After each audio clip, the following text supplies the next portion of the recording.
Bismillahirrahmanirrahim. Assalamualaikum warahmatullahi wabarakatuh. Jadi sekarang saya mau nge-review tentang MN86 yang udah saya buat kemarin, yang udah saya unboxing dan saya rakit. Untuk kesan pertamanya, ini emang RC ini keren. Ya, RC ini bagus, enak dimaininnya. Terus ya konstruksinya yang juga udah ngikutin RC110 itu juga udah asik banget lah buat dimainin. Jadi di sini kesan pertama memang plastiknya ya, bahan plastiknya ini kesannya memang sepertinya untuk nurunin budget itu dikurangin. Jadi agak kurang enak sih waktu ngerakitnya, untuk ngerakit RC-nya rasanya, terus kerasnya juga itu kurang asik. Terus untuk upgrade-nya di sini yang saya upgrade pertama velg itu pakai custom 3D print. Jadi ini ngukur sendiri dan saya mesen untuk customnya. Terus juga ini ada kopel, ya kopel metal. Saya ganti kopelnya pakai kopel metal, jadi nggak pakai yang bawaan plastiknya.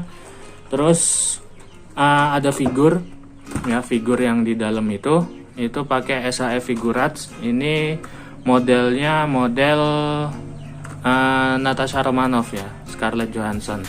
Jadi dari Marvel. Terus juga ESC-nya pakai 1060. Terus servonya pakai servo metal dari JX1181. Ini yang metal biar dia lebih kuat untuk belok-beloknya. Ini udah saya hidupin dan saya tambahin modul lampu. Jadi bisa dilihat di sini lampu realistik ya. Ada ini lampu kalau lagi berhenti, lampu remnya nyala. Terus ini lampu depannya bisa dihidupkan. Jadi saya pakai remote Dumbo. Ini pakai channel 6 ya, pakai channel 6 diputar. Itu dia nyalain, terus misalkan diputar gini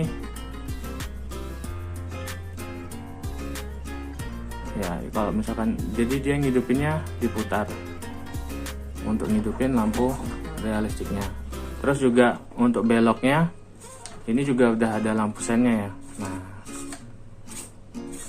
jadi ngikutin beloknya mobil itu dia udah ada lampu sennya. Terus juga untuk lampu belakangnya, kalau misalkan kita lagi jalan mundur, dia lampu remnya mati. Pas kita lagi jalan maju juga lampu remnya mati.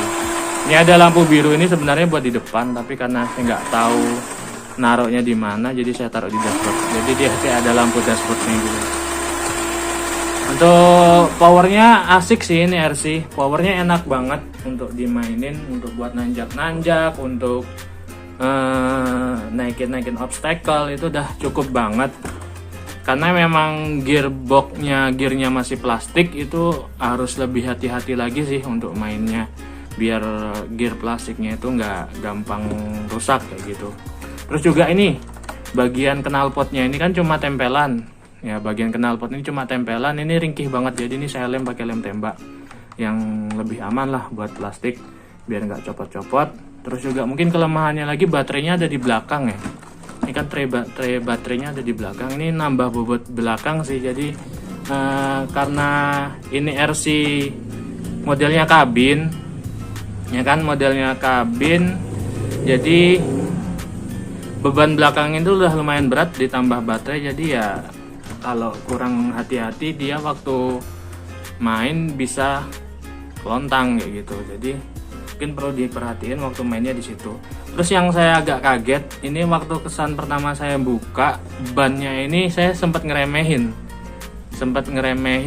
kualitas bannya.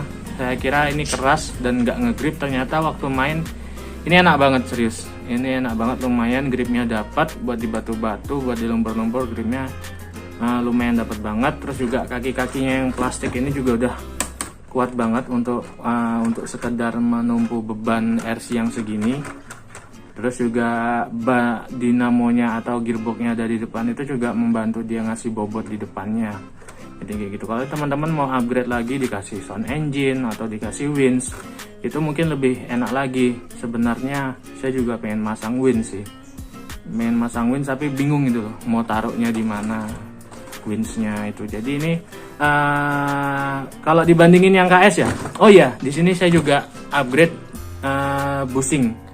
bushingnya saya ganti bearing. Jadi teman-teman bisa lihat perbedaan antara ketika pakai bushing dan pakai bearing, waktu pakai bushing itu dia seret banget, jadi diputer itu nggak bisa lancar gitu. Ketika ada diganti bearing dia lancar. Teman-teman bisa lihat ini ada contohnya saya peragain.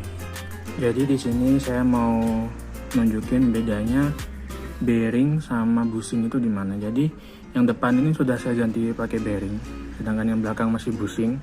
Ini masih bushing. Jadi kalau udah diganti bearing itu dia diputar gini bisa. Jadi lebih lancar. Sedangkan kalau pakai bushing itu dia seret banget. Seret banget kalau pakai bushing. Jadi karena dia seret dan juga nanti tenaga yang dibutuhkan dinamo itu lebih besar. Jadi kalau seret itu nanti yang bakal dipertanyakan adalah keawetan dari gear gardan dan gear yang ada di gearbox untuk menggerakkan rodanya itu. Jadi disarankan juga ganti aja bearing, juga cari di online shop itu murah.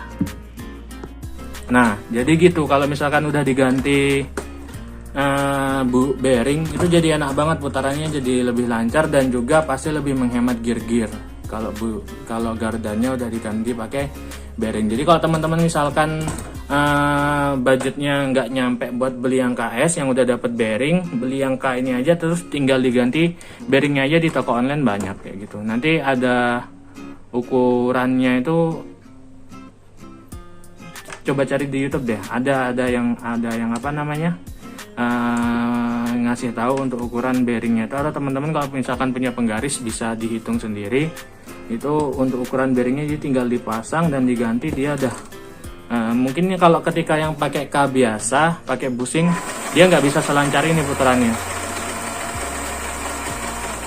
Nah, tapi ketika udah diganti bearing, dia lebih lancar lagi. Jadi kenceng banget ini buat jalan untuk dibanding gearbox single speed yang mini yang biasa kayak gitu. Jadi di sini upgrade-nya pertama itu tadi velg, terus saya kasih figur, terus elektrik lampu realistik, terus juga ada figur, saya tambahkan figur dari SHF Figurats, terus kopelnya kopel metal, ini kopel metal, servo metal, dan juga bearingnya saya ganti untuk yang di dalam gardannya. Total ada 16 buah. Teman-teman butuh 16 buah bearing, ada bearing yang besar dan ada bearing yang kecil. Jadi kayak gitu, nanti bisa teman-teman. Tapi kalau saya lebih suka sih yang versi K ini biasa, jadi simple gitu loh. Sebenarnya pengen nggak dipasang juga ini bumpernya ini, tapi karena dia udah ada bolong buat masang bumpernya, kalau nggak dipasang malah jelek sih. Jadi ya udah kayak gini aja. Nah, jadi kalau misalkan teman-teman ragu dan juga budgetnya terbatas gitu untuk ngambil MN86, saya saranin ngambil MN86K aja dengan upgrade. Mungkin upgrade bearingnya aja sih, kopelnya sebenarnya yang plastik udah cukup, tapi ini biar saya lebih mantep aja, biar lebih yakin, jadi saya ganti pakai kopel yang metal kayak gitu. Jadi mungkin kalau misalkan beli versi yang K biasa itu budgetnya 1 juta, mungkin untuk nambah bearing sekitar 100.000 itu masih cukup terjangkau menurut saya untuk apa namanya ngerakit MN86 ini. Oke, mungkin itu aja sih dari review dari saya. Yang jelas ini RC enak banget buat main, recommended banget buat kalian yang pengen nyobain RC mini dengan konstruksi seperti RC 110 ya, seperti RC 110. Nah, kalau RGT mungkin terlalu mahal bagi kalian ya. Nah, dan juga kebetulan udah punya elektriknya, jadi ini direkomendasiin banget buat pakai MN86 ini. Ukurannya juga lebih gede, jadi lebih mantep aja buat mainin kayak gitu. Oke, sekian review dari saya. Assalamualaikum warahmatullahi wabarakatuh.